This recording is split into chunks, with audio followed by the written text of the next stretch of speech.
Hello YouTube, and welcome to another episode of the Albino Rhino beer review. So today we have a beer that the douchette picked up for me. He was on a road trip with his wife. This beer was near him. He grabbed it for me. I owe him a lot. Thank you very much, douchette, for this. This is one of the recent limited releases from Beau's. Why don't you have a limited release of beer to Niagara Falls, motherfuckers? Anyway, this is Sargon. So Sargon is a ginger beer. Now this lineup of beers was also all aged in barrels of some type. This one aged in rum barrels. So a ginger beer aged in rum barrels. Now I love ginger. I love ginger beers, but what I want out of a ginger beer is a murky brown swamp water diarrhea looking thing that smells super of ginger and knocks your friggin' block off. I want it to destroy your senses, much like the ginger beer that Nickelbrook used to make. It used to be the Naughty Nick's ginger beer. Now it is, I don't know, Feel the Love or something. I don't remember what it is now. But his ginger beer is to die for. Now the ginger beer from Melville's, for instance, not to die for me. So, let's see where this is. Hopefully it's somewhere in the middle at the very least. Beau's all natural, blah blah blah blah blah. Local spring water, organic barley and rye malts, organic hops, organic ginger, organic cane sugar, and yeast. Now here's a question. When taking an organic beer, and Steve and company, I'm not trying to be a dick to you, I'm just coming out there and speaking. You take an organic beer, and you put it in a rum barrel, for instance. Not a washed out rum barrel, because you wanted to pick up some rum characteristics, correct? Unless you did steam it out and everything, boiling water and all that, and took out a lot of the things that would leave rum characteristics. But you take your organic, all-natural beer and you put it in that rum barrel. If that rum barrel is not an all-natural organic rum, can you still be considered all-natural organic? Because you would have picked up some residue from that stuff. Just something I don't understand about the USDA and about all the other things that stamp organic on it. For beer companies, how does that work? Like, you used Chardonnay barrels as one of your things, you used red wine barrels, and you used rum barrels, red ice wine barrels, and you used these barrels, rum barrels. So were all four of those sets of barrels made with all organic stuff, or did you clean everything out so that really it's just the wood and maybe a little bit of ability left in it?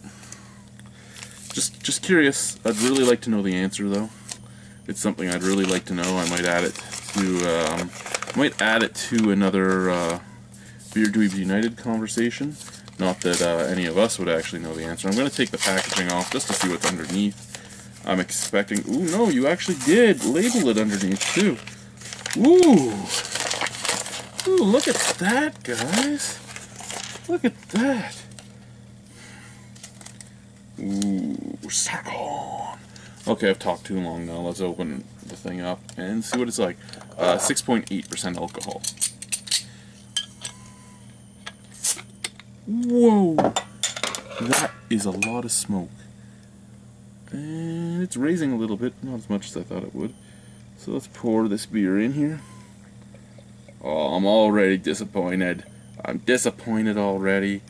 Again, it's not that I'm actually disappointed. I knew that this would be more. Wow, that's a heady beer. Wow, that's a heady beer. I knew to expect that. Again, I don't expect many breweries to go out and make a ginger beer the way I like it, because you're not going to be able to sell that. It's a very small niche that is going to drink the same type of ginger beers I do. So I didn't really expect it to be murky, diarrhea colored and just reek of ginger, but I wanted it to. So I'm not really disappointed, I'm just saying I am. That's a beautiful, beautiful orangey amber color, though. Look at that. Look at that color, and look at that head. That's the amount of head I like in my life. Just lots. Lots of big and frothy and sloppy. Nice snap, crackle, pop on there too. Listen to that. Oh yeah, that's a beautiful looking beer. Head retention's there. It's big. It's fluffy. It is fading, but it's retaining at the same time very nicely. Smell. I smell beer head. Ooh. Ooh. Okay, out of the bottle, you kind of get cane sugar and nothing else. Out of the glass, though, beautiful, beautiful ginger.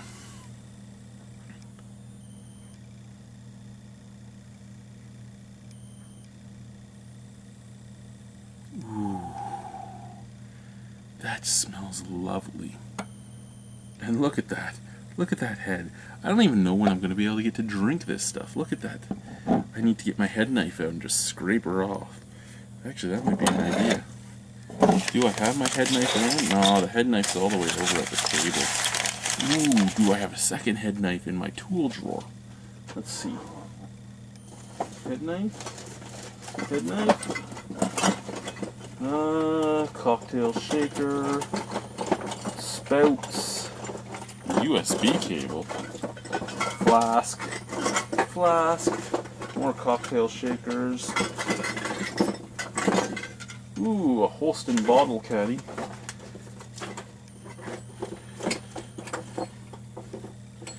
No.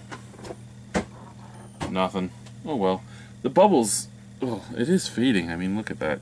You can see it breaking apart. So let's just try and drink it.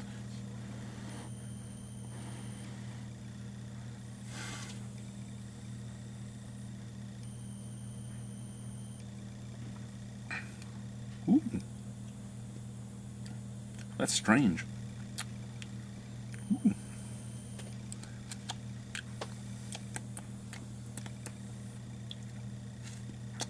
Am I a fan of it? Not really, but it's interesting.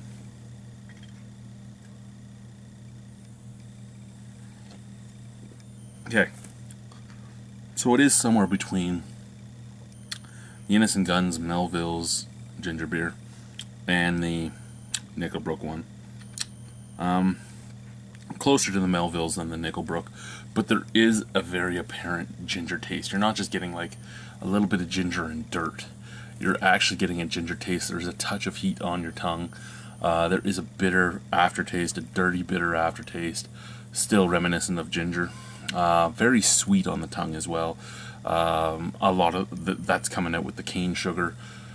The cane sugar and the rum would add that sweetness to it.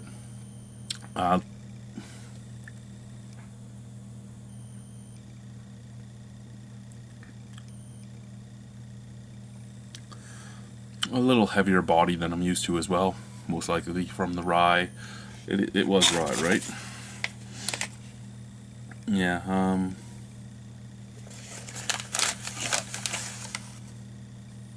organic rye and barley, yeah. Okay, so I am right about that too. Little touch of spiciness. Can't tell if it's from the rye or if it's from the ginger. Most likely the ginger.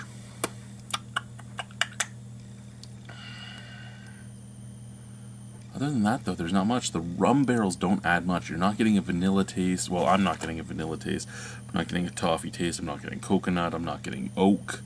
I'm not getting anything that a barrel usually imparts into a beer.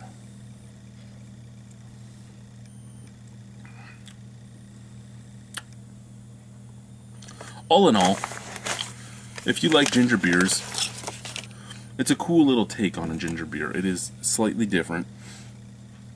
Slightly sweeter, but yet still slightly more ginger to it than a lot of the commercial ginger beers have.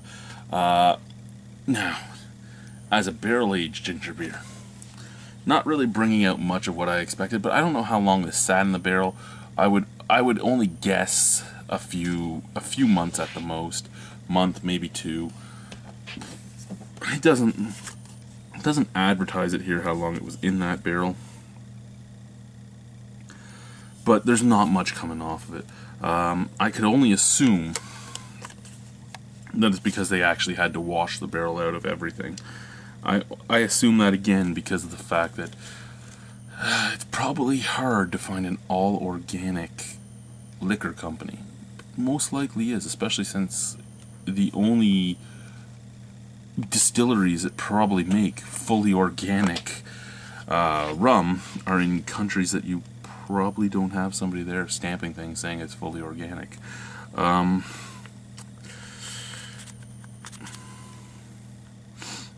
Or if you have them, like if you have a Canadian or American one, it's probably not very good tasting rum.